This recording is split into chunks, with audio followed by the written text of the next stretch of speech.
Hey guys, welcome to Beware the Awakening. Took a buggy barbecue featuring our Torkoal from Scarlet Valley 1 with a concentrated fire attack, flipping a coin for each fire energy attached to this Pokemon, hitting 80x damage for each heads. While playing this card with the new Porygon-Z from Paradox Rift with the buggy turbo ability, flipping a coin once in a turn, attaching up to 4 basic energy from a discard pile onto this Pokemon if you flip a heads, or discarding an energy from this Pokemon if you flip a tails. We will set our Armarouge to move any amount of fire energy from our bench onto our active Pokemon, 2 Lugia VSTAR to summon our Porygon-Z, 1 Chi-Yu EX and 1 Volcanion to attach extra energies early, 1 Radiant Greninja for the draw support with 4 Iono, 1 Research, 1 Zenith Resolve, 1 Kamado and 1 Mela. We've also got 4 Ultra Balls and 2 Vessels for the discard, 3 Magma Basin to collect more energies in play for Torkoal, 1 Boss to shove power play, 1 Draw to shove back our Pokemon energies, 1 Switch, 1 Escape Rope and 12 basic fire energy. So that's all for the deck list. Now let's go for some gameplay and see how well this deck works.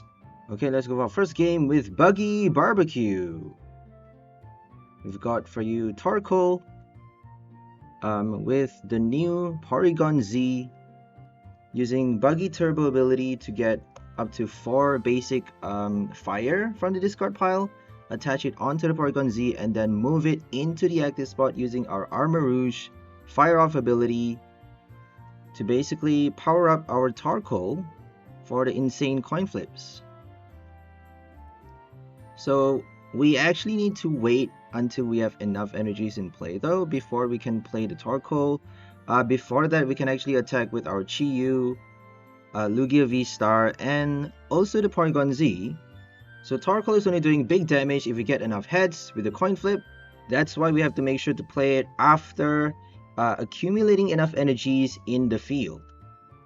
Right, once we have enough heads with our Porygon-Z, we can just bench the Torkoal, retreat or switch. We do have 2 switch cards in this deck now, 1 Escape Rope and a switch, to put our Torkoal in the active spot and then move all energies into the active for us to smash crazy damage with concentrated fire. So that's the power of fire decks. We got Armarouge for the transfer, which is super fun. We got Chi-Yu as well to help us get energies into play early, just because discarding is not really that easy, even with the Vessel and Ultra Balls. And Research, Zinnia, honestly discarding your energies is quite difficult because you need a lot in a discard pile to be able to play your Magma Basin and the Porygon-Z at the same time with Mela as well. That's why we only have 1 Mela now, because Porygon-Z is actually getting enough energies into play. If you get enough heads with this ability, since we are flipping 2 coins every single turn, and for each heads we are getting 4 energies from the discard pile. So that's a lot already. That's why we have 3 Basin and only 1 Mela. I think we used to have 3 Mela and 2 Basin, or like 3 Basin and 2 Mela, but now we're dropping it down to only 1, just because that supporter card doesn't do anything if you get it way too early. If you get it as a first supporter, for example, Mela is not going to help you draw cards. It's kind of the same as Raihan. You're only allowed to play Mela if one of your Pokemon gets knocked out during your opponent's last turn. But anyways, let's get back into the game at hand. We're up against Chien-Pao EX now with Iron Hands and Excalibur. Very medalist. So we do have to be careful, just because if they play the capsule for Iron Hands, I don't think they do the capsule though, because it only works for that one Pokemon. For the whole deck, it only works for, it not just reduces the retreat cost, it also helps it do 20 more damage. And if Iron Hands have the capsule, they're actually able to take out our Lugia VSTAR with 1 hit for the extra price, which would be pretty bad. So Lugia doesn't exactly have the best type right now, but still, summoning Star for Porygon-Z is just too much fun. I mean, that's 2 free rare candies for V-Star power, so pretty crazy. The meta for Lugia V-Star though is probably gonna change post-rotation, because no more Single Strike, no more Rapid Strike, and no more Fusion Strike. That's gonna be a huge difference. Like, you would see Rapid Strike Urshifu no longer in the game, Medicham no longer in the game with Iron Valiant, no more Tyranitar with Lugia V-Star, no more Single Strike Urshifu. So I think that's gonna shift the game in a different direction, especially with Mew VMAX leaving the game and all those Rapid Strike supports like Inteleon VMAX with that really crazy snipe ability. I don't think Single Strike saw a lot of play in the current meta though, but I still feel like there are a lot of single price decks for Single Strike that could actually do really well in standard right now. like Baby Urshifu, Morpeko, or even a Cinderace with the Crisis Power ability that does 30 more damage for each prize card your opponent has taken. Those cards will definitely be missed for their power, but it's just a bit sad to see that no one's actually toying with Single Strike in the current standard right now, even pre-rotation. Right, everyone's doing Rapid Urshifu with Valiant, no one does Houndoom anymore. Where is Houndoom? I don't see that card anywhere. Or Single Strike Primeape, I mean those cards have so much power, and everyone just thought to abandon them. Just kind of sad. Oh well, they're getting rotated anyways, I suppose. Might as well do that early. But if you get too attached with your Rapid Strike combos, I mean you're gonna face some problems come rotation. No more Yoga Loop, no more Echoing Horn, no more Empoleon V. So it's gonna be interesting to see the format without those cards. Rapid Strike Inteleon with the Quick Shoot is actually still legal right now, and no one's using it, which is quite is kind of a waste, to be honest, because you get to snipe for 20 damage, 2 damage counter with that ability every single turn without any conditions. All you need to do is play the Mustard to get the free snipe every single turn, but no one's doing it. I think we did one a while back with Lucario EX, helping us snipe for extra damage on the bench with Aura Sphere. So Aura Sphere is doing 160 damage on the active for 1 fighting and 2 colorless if I'm not mistaken, maybe 2 fighting, 1 colorless, and extra 50 damage on one of your opponent's bench Pokemon. We also had Rock Chestplate for us to tank more damage with the Lucario. If they have Manaphy though, Aura Sphere is not doing any damage to their bench Pokemon obviously, but we have Counter Catcher now with Canceling Cologne, maybe that would help. Canceling Cologne is actually not getting rotated though, which is super neat just because it counters a lot of cards. It counters Tinglu, it counters Mimikyu, Aegislash, a lot of cards that actually works only in the active, gets shut down by not just Canceling Cologne. We're going to get a new card for Temporal Forces as well, Fluttering Mane, which actually has an ability that locks your opponent's active Pokemon's ability whenever you have it in the active spot. So that's going to be really funny against Iron Valiant though, just because I'm not sure if it's going to shut down the ability. Since we don't know exactly when the ability activates, when it moves from the bench into the active spot, if it activates after moving into the active spot, then it gets locked. If it activates while it's moving, then you actually get to place damage counters with your Tachyon bits. So which is it? We don't know. I feel like it doesn't lock the ability though, but I'm honestly not certain.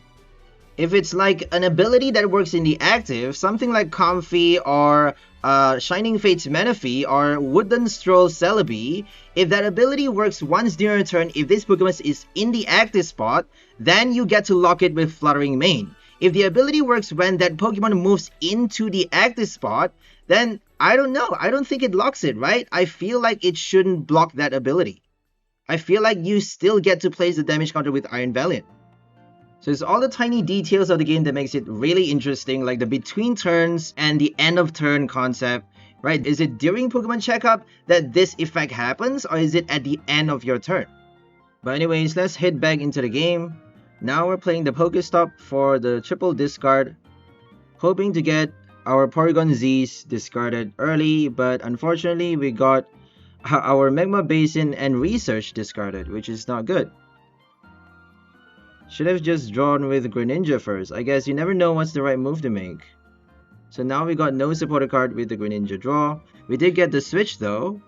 I think we should make use of that to attack with Volcanion. Volcanion needs 4 energies for 120, which is actually enough to take out the Chien-Pao right now. But we would be wasting 4 energies just for that. I guess it's safer than putting the Lugia in the active. If we attack with the Lugia right now without using its ability, then it would get taken out on the next turn, right? They would quite easily just Hail Blade for the knockout on the Lugia. If we retreat or switch to the bench though, they can still do a boss. But still, at least if they boss the Lugia, we got 4 energies in play on the Volcanion. At least then we get to transfer into our Torkoal, but then we don't have any Porygons in play, which would be pretty bad, right? Without Porygon, we can't actually win the game. So that's why we are playing 4 copies now. I think we have 4 copies for this game though. Not sure why it's so difficult to discard the Porygons.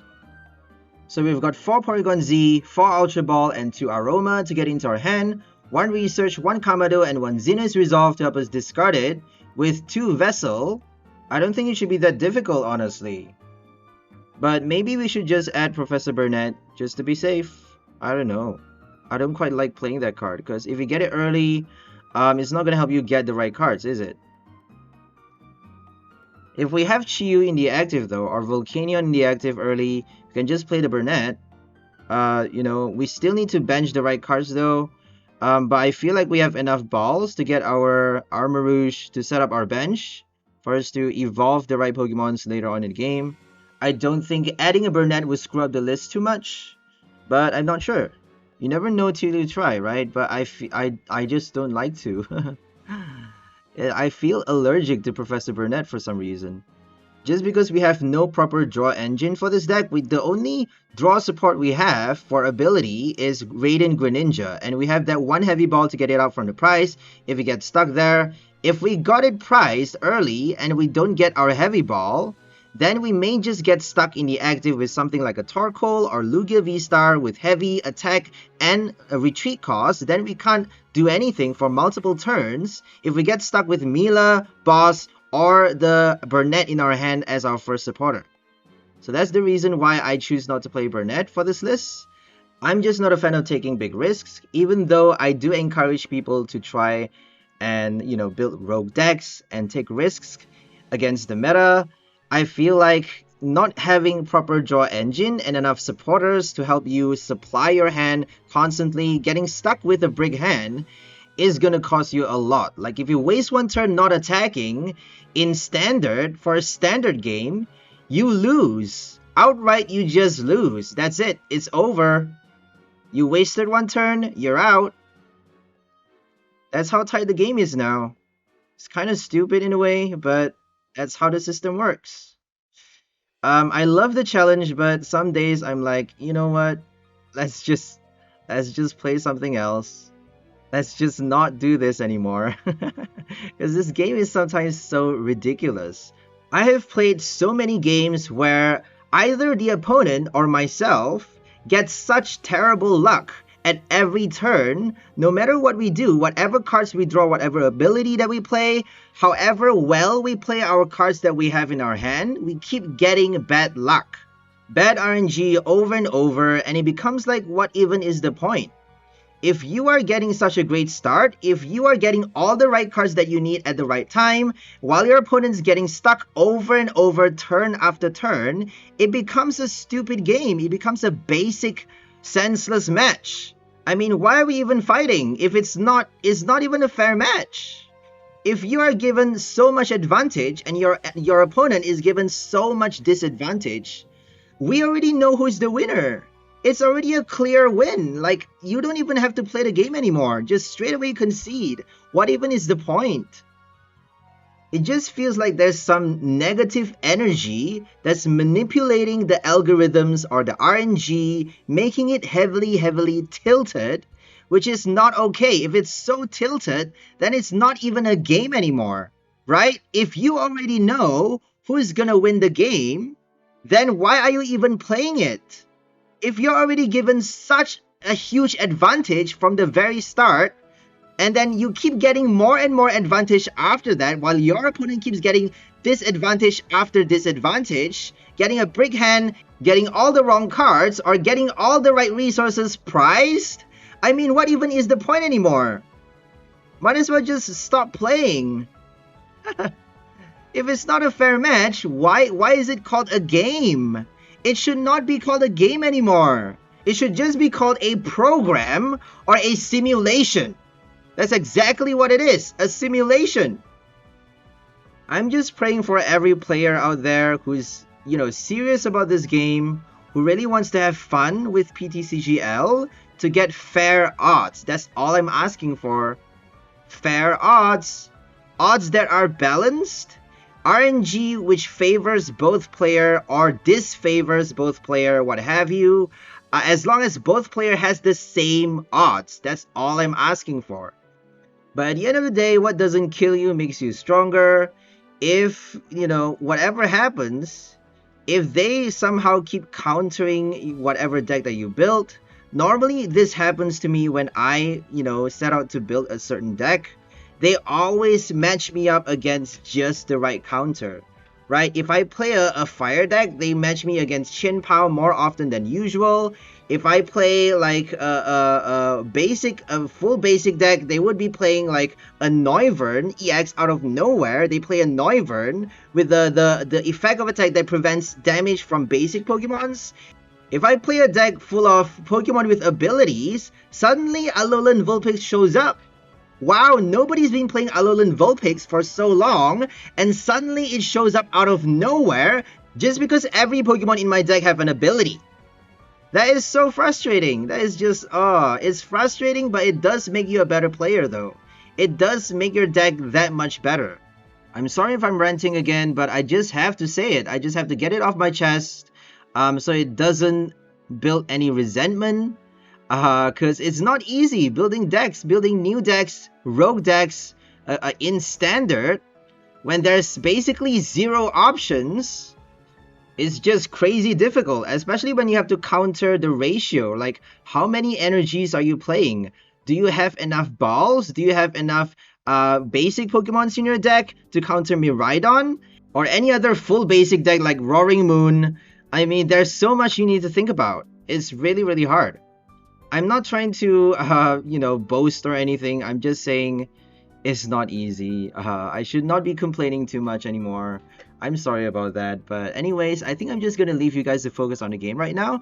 And end the voice right here. Hope you guys enjoyed this one, featuring our Torkoal with Porygon-Z combo, using our Buggy Turbo to collect up to 4 energies from the discard pile onto our Porygon-Z. If we get a heads, and then move those energies onto our active Torkoal with our Armarouge's Fire Off ability to play Concentrated Fire for 80x damage for each heads that we flip with our coins. If we have enough energies on our Torkoal, we can flip up to 4 heads for 320 damage, killing off a stage 2 EX with 1 hit using our 1 prize Torkoal. We can flip up to 10 coins though if we have enough heads. If we flip enough heads with our Porygon-Z, we can collect enough energy from the discard pile. We get to flip 2 coins every single turn with Buggy Turbo by playing our Lugia V-STAR's Summoning Star ability to pull out 2 Porygon-Zs from the discard pile directly into play onto our bench without playing a single rare candy. So that's all for this video. Hope you guys enjoyed it. We'll see you next time. Have a great day and bye for now, people. Enjoy life.